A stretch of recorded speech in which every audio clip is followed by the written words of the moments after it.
مسألة ثانية.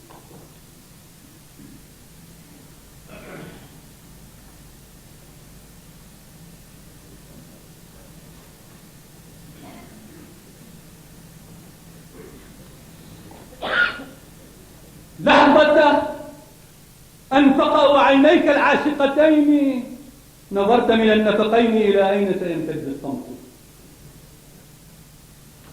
وقال رفاقك لم تتوجه إلا رشفة ريح بالشفتين حسوت بها وجع الكون، أدرت عماك المبصر للشعب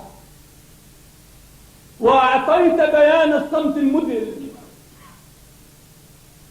قال الشاهد أن السفودين ارتجفا في حفرة عينيك، وحدقت بذاكرة يوشك أن يربكها النسف بطفل يركض رغم عصابة عينيه، يلقي العشق على أكتاف مخابئ أطفال الحارة، أما مخبأه الطفل فقد ظل إلى أمس الأول لغزا كالنجف الأشرف. ليس لدي سوى استفسار باسم الشعب الملقى القبض عليه جميعا،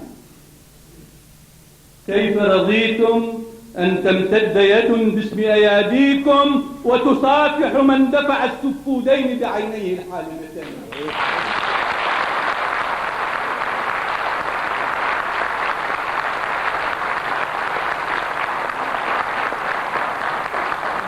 ليس لدي سوى استفسار باسم الشعب الملقى القبض عليه جميعا،